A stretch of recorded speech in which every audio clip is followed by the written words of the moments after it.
Fame, Eastside Fame, Mutha Fn Fame, kicking it Philly Fame TV.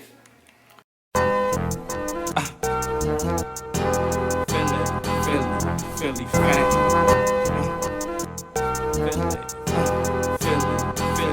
Philly Fame. Alright, Mutha Fn Fame, man. Eastside Fame, man. Back at it once again, good brother. It's been a minute since, you know what I mean, the last time we linked up. It was like almost 3 years ago, something like that. Yeah. And the last John, you was basically explaining your story from, you know, the discoloration of your face and all that to Philly politics and how you was going about grinding and trying to come up.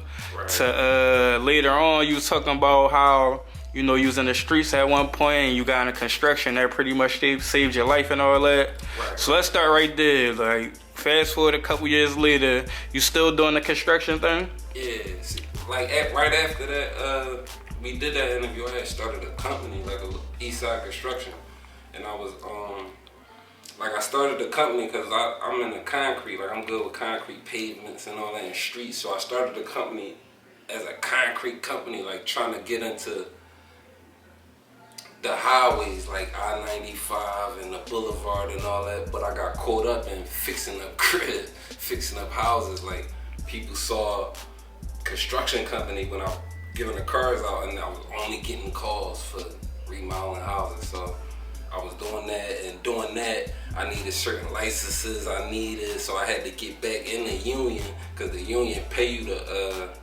go to school and get the licenses you need. Like they pay you to do that. So I jumped back in the union to do that and wound up working again, and been working ever since. So, but whenever the job we doing now, like right now we doing like 30th and Market, Chestnut, 30th and Chestnut, all around there. When we done that, I get back to you know, my joint, and I have all the credentials I need to go all the way with it. Where. Alright, I want to touch on that a little bit more before we move on to more current times, because when we was talking about how it saved your life, we didn't really get too deep into how you, or why you said it saved your life per se. So prior to that, you know, I think you touched on a little bit how you was in the streets to a degree, and you end up getting caught up and doing some time behind that, and then you came home, and that's when you ended up, you know, switching your life around, getting into the positive stuff. So speak a little bit on that part. Why you say it saved your life? Like, what was your life like before, like going through the situation, going upstate and all that? Speak a little bit on that situation. Why you was upstate, how long you was up there, what you learned, and why you ended up transitioning. All right, well, from the rip, like early on, I was a stick up boy. That was my thing. Like, I like robbing people, I felt like for me to come up, somebody had to take a loss, and I was comfortable with just taking it. And later on, like, I started getting drugs from people, and that's how I got into hustling. So, I would run down on somebody and come up couple dollars, but it'd be more drugs than money. So then I got a network to get rid of this, and then I just got in the mix. Like, I got in the mix crazy with, like that. Started with robbing people, but eventually, like, we got caught up. Like, it was a situation where I really just gave somebody the joint to go do their thing, and my name came up and whatever, and I wound up going upstate. And when I was up there, like, they had me in Dallas, and everybody, like, if you from Philly and you familiar with the jails and all that, and Dallas is either you Muslim or you, like, gay, like, you know what I mean? Like, that's how that jail is, for real. Like, it's a weird joint. Well, that's how it was up until I was there. I don't know how it was after. It could have changed, I don't know, but it's a weird joint. But I'm Muslim, so I got in with the right people around the right, you know, the right lifers and all that. And what's crazy is, when I got sentenced, my judge was Means. You know what I mean? In Philly, like, everybody know Means, he was a 48 bull. Whatever your case was, 48, but he was my judge. And he told me when he sentenced me, like, yo, don't go up there, get around them lifers, turn your little bit into something more than what it is. But when I did go up there, the lifers was the most level head. You know, they was the coolest ones. It was the niggas with the short time that's about to go right out, doing all the nut shit, all the stabbings, and like the lifers was the niggas that you wanted to sit around and you wanted to get your gems from and shit. And that's what tip I was on. You know what I mean? I sat with them. I was playing pinochle with you know, dudes you read about in books.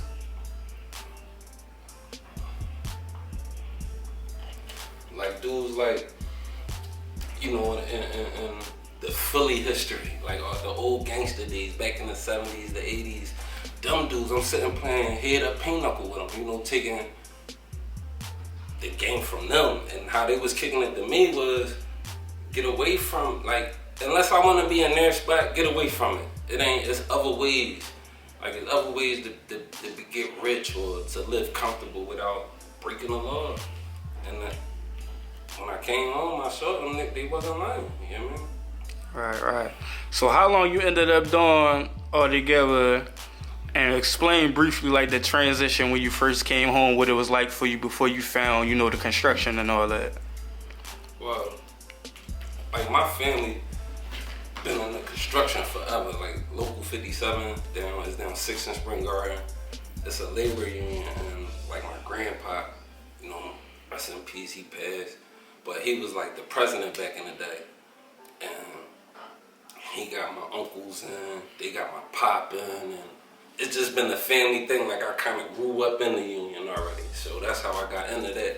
And right before I went upstate, like I went upstate, 2006, I was working on the L. Like we was working on the L on the weekends when they was shutting the L down on the weekends. I was doing that. I was 18.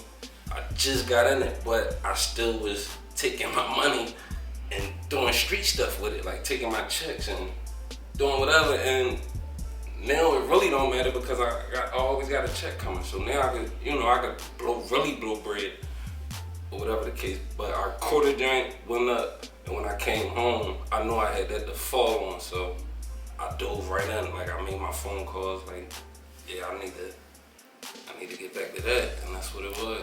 Alright. So what year was that when you came home and got started, basically? That was 2010. Alright, so you did basically like 4 years. Yeah, like I did a year fighting it. Like I caught the case in 2004. I did a year fighting it and Pick, like Bell Skyrocket. This was when they first opened up Pick for the dudes or whatever. I was over there, you know, and then 05 I came home. I moved out Jersey. I had to run out Wildwood. I went out Wildwood, was running around, got caught up out there. But the whole time I was running around, I still had the open case. So I got caught up out there. My man took the case out there. He bid it. I took the charges. So they extradited me back to Philly, and I lost the joint in 04, and that's when I went up. That was 06. I went up after fighting it all that time. You know? Alright, got you. Alright, so you did your time. I mean, you come. Actually, they had you like conspiracy or something? You got charged for that the gun? They charged me with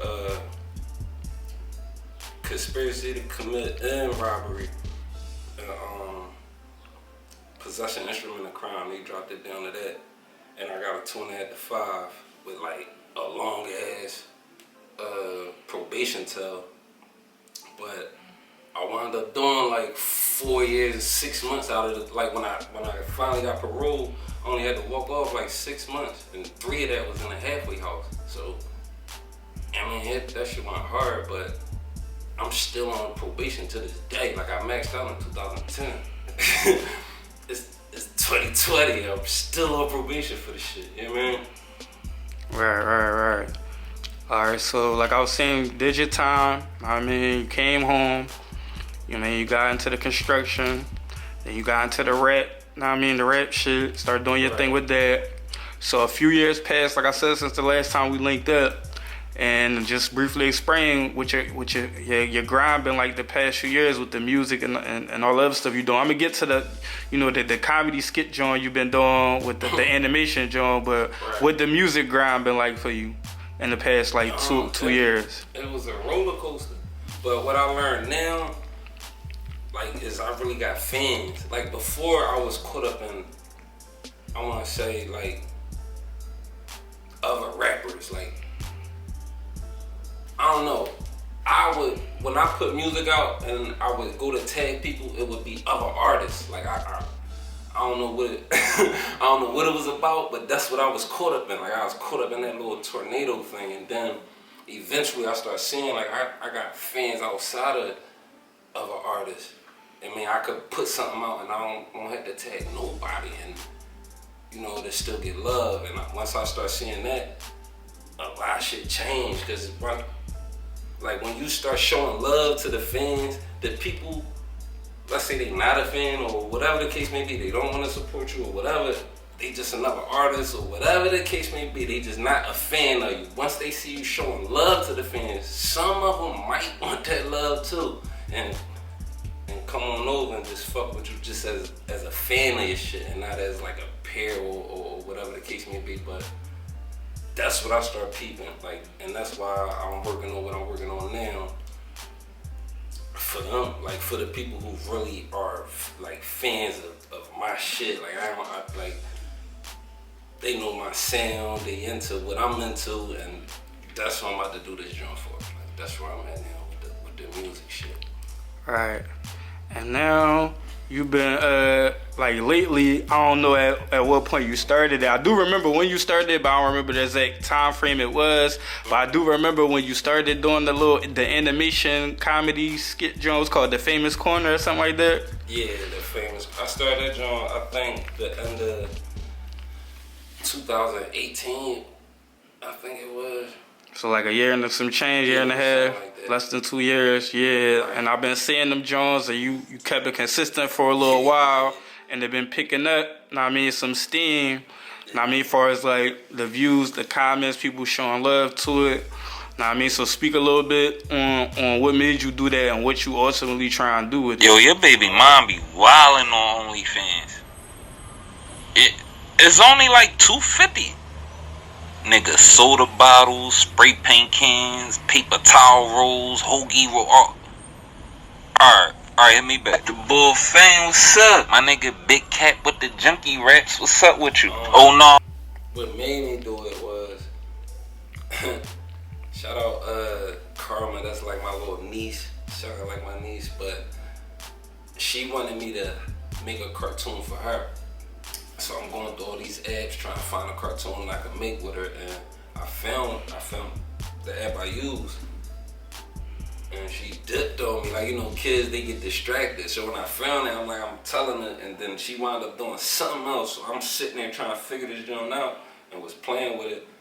And I don't know, that shit just came about. Like, I don't know how, it wasn't nothing written down. Like, I don't write none of them.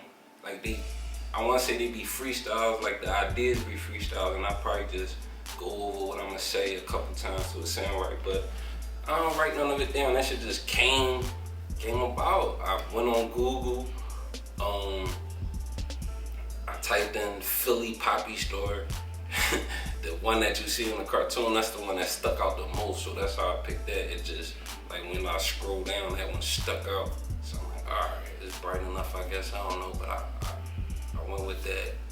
And the theme of it, me selling drugs on the corner, was like, it was a part of my life where I was the weed boy, and the people buying the weed from me was shout out. Like, I was dealing with some real crazy, crazy to me, probably not crazy to them, like how the cartoon is. Like, the shit they doing, they think it's cool, but to me it's a little strange. And that's what that joint really about. Alright, so it's based on reality to a degree, you know what I mean? Some real life experiences and stuff like that. Way. Like some of the joints I make, people call me, like, I know that character.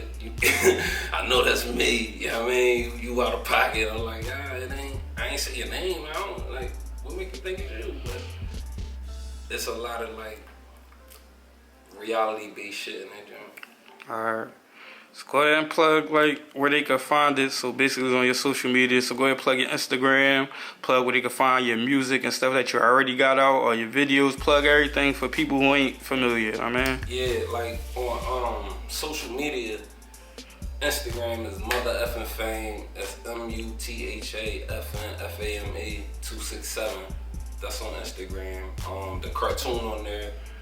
The cartoon you can find anywhere. You don't have to follow me. You can just type in the hashtag That Famous Corner. It'll pop up all of it. I got compilations of the like season 1 compilation, season 2 compilation on YouTube. You could just go on YouTube, type in That Famous Corner. They'll both pop up. Or you could type in my name. It'll pop up like Mutha Fn Fame on everything. Facebook, YouTube, Instagram. You type in Mutha Fn Fame. I'm sure it'll pop up. All right, man. Anything else you want to let the people know before we get out of here? Anything else you want to plug, promote, address, clarify, whatever? Yeah, I want like I said, I'm working on this project. It's called Pure, and from the beginning to the end, like it's really like an experience all the way through. Like it ain't really a turn up jaunt. It's like one of them. When you chillin', when you know the lights dim, you want something to think about. That's what that shit about. And I'm really giving y'all like a pure perspective with this genre. So that's what I got coming as far as the music. I'm doing more cartoons. I don't know, they snatched the app down off the Apple store. I don't wanna say I'm the reason, but it's like as soon as my jump start picking up a little momentum, the developers took the app off the Apple joint. I can only get it like a hack version on the Android now, so the quality not there, like the sound off. So I'm trying to work through that, but I got more joints coming. I'm working, man. Shout out everybody else in Philly working too. I see y'all, I'm paying attention. I support when I can. I might not, like I'm kind of over the, what you call them, Jones? The screen t-shirts. Mm-hmm. Yeah, the screen, I'm kind of over them joints, but I support everybody. Like, yeah, man, I support your brands and all that. Just hit me, just let me know what you got going on, I support it. But that's it, man, Mutha Fn Fame. Alright, so it's a lot of stuff going on in the world today, and especially in Philly. Now, I mean, recently you just had, first they started off with the protests where everybody supposed to be kneeling downtown in response to the George Floyd situation.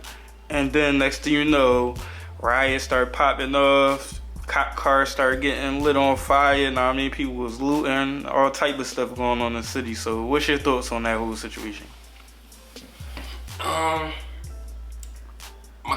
I really don't have no thoughts on. I just got responses to what I've been seeing. Like I see a lot of people upset from what I'm seeing. I'm seeing the upset people mad at whoever was out there looting and rioting. They mad at them like y'all stupid. It was that's what the government wants you to do. And I feel like when it comes to that type shit, you gotta let people be great, because you really don't know what's going on with none of them out there. Like, none of them. Like, you really just sitting where you sitting at, cool, where you being cool at telling people to stop doing whatever they doing to make them feel cool. So you can't, so that's how I feel about that. Like, if you wanna go loot, whatever, hey, man, do your thing. Like, you won't catch me out there breaking windows and all that. It's just, I got a lot of shit going on, and I don't feel like breaking the window is not worth throwing it all. Yeah, I mean, it ain't. That whole situation is fucked up though. The cop knee on the boy's neck, and it's all fucked up. Like, it's a fucked up joint. You can't really get mad at people for being mad at that. Like, I'm seeing people saying like every time there's police on black, it's an outrage, but when it's black on black, it's swept under the rug. Niggas don't give a fuck or whatever, but it's not the same. Like, it's really not the same at all. You can't really, because for one, to stop the black on black shit, somebody gonna call the police. So that that should already let you know we dealing with like when shit is going crazy, you calling the police for protection. Like that's what police callers do. They call them for protection. You're not gonna call. You know what I mean? The police supposed to come protect and serve shit. So when they use their authority and somebody die and then there's no consequences in it, you can't really get mad. Like, nah, this shit ain't right. It's fucked up. It's fucked up, man. I'm seeing a whole bunch of people like passing judgment on people for the little shit they posting on they pages or their social media or whatever they platforms is, but you gotta let people be great. Like, just mind your fucking. If you don't agree with it, don't agree with it. But they hurt. You can't. Like I was telling somebody, I'm gonna wrap it up with this. I was saying like, if you hit me and I say it hurt, you can't get mad at me for being hurt. Like even if your intentions wasn't to hurt, like you just whatever your intentions was, nigga, it hurted me. You know what I mean? So you can't. Fuck out of there, I ain't hit you that hard, you ain't supposed to be hurt. No, I hear all that, but the shit hurt. You can't get mad for the motherfuckers that's hurt. You can't, like, they that's it, like, that's it. That's how I feel about the shit, you know what I mean? Yeah.